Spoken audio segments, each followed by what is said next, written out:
зейнетақы қорындағы ақшамызға 2 жыл бұрын Эйр Астана авиакомпанияның акциясын сатып алған. Сол кезде көп адам біз қарсы айттық.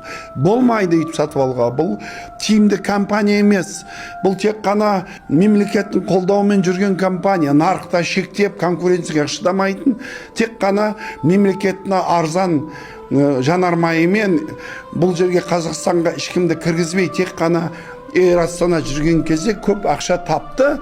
Бірақ ол компанияның тиімді бизнес моделі жоқ. Ол жерде бағасы қымбат. Амал жоқ, ұштық.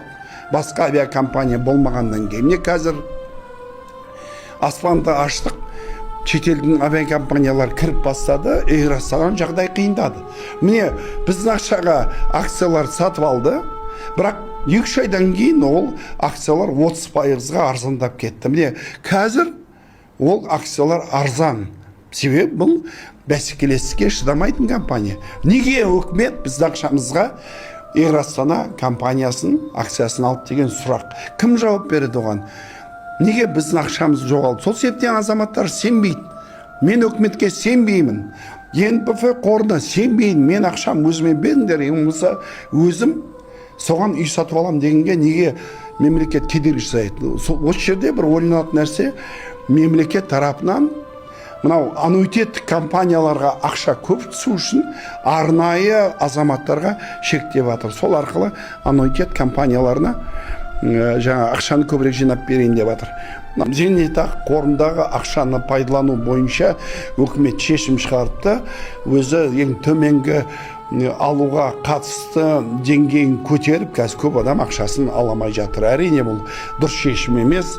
Қанша адам ақша алды, енді басқа адамдарға үйтіп ақшаны алуға шектеу жасау, оны төменгі дәрежесін көтеру, бұл мен ойымша өте қате шешім. Біріншіден, қазір енді жаңа конституция қабылдадық. Кез келген мәселені азаматтар үшін жасауымыз керек. Бір бизнес үшін емес, бір үкіметке ыңғайлы болу үшін емес, азаматтарға ыңғайлы болу үшін шешім жасау керек.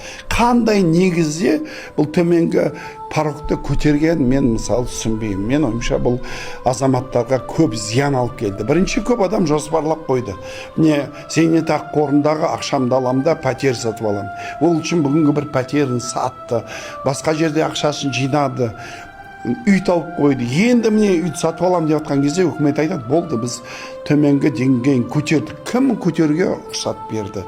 Қандай шешіммен? Заң болған жоқ ондай. Ешкім парламентте талқылаған жоқ. Бір жақты шешім.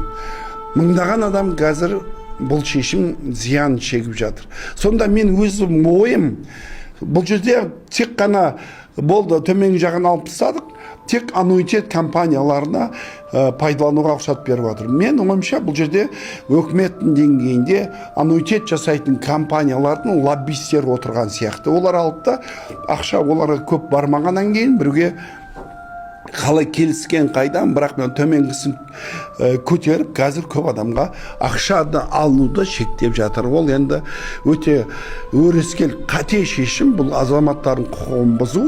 Егер рұқсат бермесек, ешкімге рұқсат бермеуіміз керек. Ал енді бір мезгілге жауып тастау, қанша адам дайындығын, қанша адам ақша жинады, үй тапты, бірақ оларға осылай шешім жасау қатер. Дәл солай тіземдеуге пайдаланатын ақшаны шектеу, ол да дұрыс емес, заңсыз. Тек қана мынау Атырауда ғана бірнеше тіземдейтін ауруханалар арқылы сол жердегі тұрғындар ақша жасады деп бүкіл Қазақстанға оны шектеп тастау, бұл да азаматтардың құқығын бұзу. Адамдар тісін қалай емдейді енді? ОСМС бойынша тіс демейді. ГОБМП деген бар, мемлекеттің тегін емі. Ол бойынша ақша бөлмейді. Мемлекеттен ақша бөлмесе, страховкадан өз ақшамыздан ОСМС-тен ақша бермесе, енді қайдан ақша алады? Тіс емдеу өте қымбат. 70% адамдардың тісі қазір ауру. Уақытылы емдемегеннен кейін тісі шіріп түсіп қалады да, ертең одан да қымбат жөндеу жұмыстарын жүргізу керек. Ол ертең асқазаны ауырады, басқа мәселе туындайды. Менің ойымша бұл өте қатетті шешім, тез арада ашу керек. Мемлекет айтып тұр, ана жерде ақша ұрлайтын, сосын жаптық. Ұрламайтындыға тексеріңдер. Неге электронды бақылау жоқ? Неге мемлекет дұрыс бақыламады деп азаматтардың құқығы бұзылу керек. Бірінші, шілдеден бастап Конституция күшіне еніп жатыр. Конституция бойынша әр азамат өз ақшасын пайдалануға құқы бар. Заңда маған рұқсат етілді ма? Ешқандай үкіметтің шешімімен заңда мен өз ақшама пәтер алуға қосам дейме, қосу керек.